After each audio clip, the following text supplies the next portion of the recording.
Jau vairākas nedēļas pirms lustīgās līgošanas Sinevillā rosās braši vīri, darinot grandiozos Jāņu ugunskrāvumus. Ļoti daudz ugunskura būs. Sākumā šobrīd ir 19 ugunskuru sistēma, kas ir, mēs mēģinām uztaisīt latviešu tautisko zīmi sauli. Ja, tas ir 3 sakrustotas stari. Es domāju, ka mēs šos 19 ugunskurus iekurināsim, tad iegūsim ļoti daudz siltumu, varētu arī saules siltumu. Kinopilsētiņas teritorijā līgodienā Jāņu bērnus sagaidīšot visādi zili brīnumi.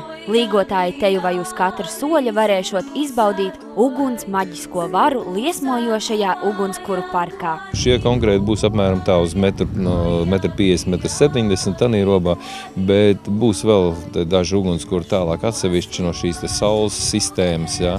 Un tad ir tāda vēlme kādu uztaisīt uz kādiem 4-5 metriem tā, lai būtu tāds vēl malā kāds cits.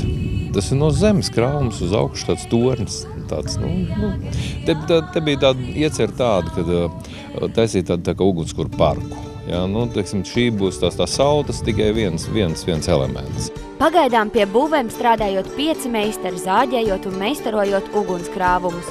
Līgošana Rudolfa Jāņos Sinevillā būšot īsta uguns parāde.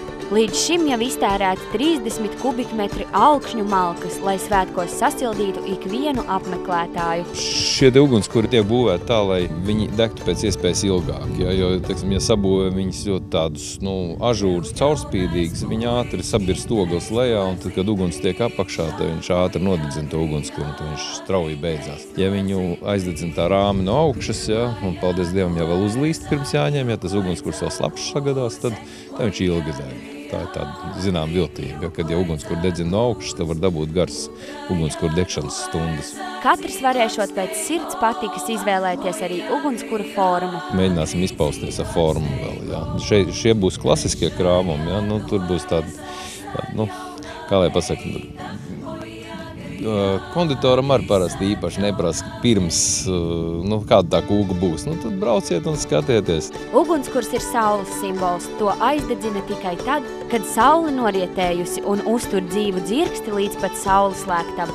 Jāņu ugunskurā met vecos vainagus, vijas un dažādas zālītes, lai atgūtu veselību un pateiktos ugunsmātei par svētību un siltumu. Uguns klātbūtne Jāņos tā ir pati svarīgākā nozīme Jāņos, jo ar šo uguni, kas ir faktiski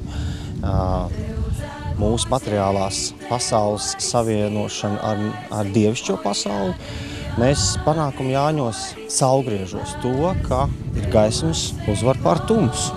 Saulgriežos ir visspēcīgākā zemes enerģija, kad atveras gan zeme, gan debesis. Zinātāji stāsta, ka katra izsapņota doma un izteiktais vārds iegūstot divkāršu spēku. Viena lieta gan būtu jāliek aiz auss, ka ja mēs tiešām nesvinām, ja mēs svinām tikai Jāņus, tāpēc, ka kārtējais tusiņš ir, tad ir vienalga. Bet ja mēs gribam drusku kaut ko vairāk sajust un kaut kā izprast tos saulgriežus un iegūt kaut kā tiešām veselības enerģiju, dzīvības spēku, tad to ugunskuru, kuru mēs aizdedzinām kā rituālo ugunskuru, tad tam būtu jādeg visu laiku, bet dēsiņas cept un izsmēķis mest mēs varam kaut kur citur. Senči ugunī piešķīruši teju vai svētā titulu un nevelti. Ja mūsu laikos ar vienu rokas vēzienu šķiltavām vai sērkociņiem var iekurt uguni, tad sanāk piepūlēties nācies ar kramu un dzelzi. Ir cilvēki, kas prot iešķilt uguni ar kramu un dzelzi, un tad var sajust, cik liela nozīme senāk bija ugunī, nevis vienkārši ar sērkociņu čiks vai šķiltavām un gatavs. Bet tad, kad viņu iešķiļ, ir maz dzirkstelīt, viņu iešķiļ tādā piepes sagatavotā gabaliņā, un pēc tam lēnām viļā, pūšla, nevienmēr izdodās. Bet tas, ka šie ir tiešām meistars uz to, minūtes laikā var dabūt to uguni gatavu. Bet tas ir tāds mistiska lieta. Tāpat Jāņu vakarā nedrīkstot aizmirst par ziedošanas tradīcijām. Ziedošana senāk mūsu latviešiem ir ļoti tāda dabīga lieta, jo ja mēs esam tik ļoti tuvu saistīti ar dabu, mēs ļoti daudz ņemam no dabas, mums kaut kā ir arī jāpateicās. par to, ka mēs šeit esam, ka mēs dzīvojam, ka mēs ņemam labumus no dabas. Tādā veidā mēs caur uguni arī tas ir viens no veidiem, kā pateikties. Jāņos, protams, kad iekuram uguni, tad, lai būtu tā svētība, tad vismaz manā pieredzē vienmēr mēs ziedojam. Tas var būt graudi, tas var būt alus, tie var būt kāds dzīves kamoliņš.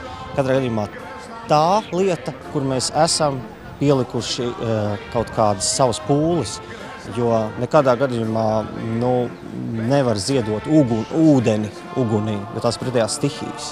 LNT un Latvijas Krājbanka aicina līgot Rudolfa Jāņos Sinevillā, kur 23. un 24. jūnijā būs iespēja izjust gan tūkstošgadu tradīciju mistiku, gan ļauties izklaidēm kopā ar Latvijā populāriem mūziķiem.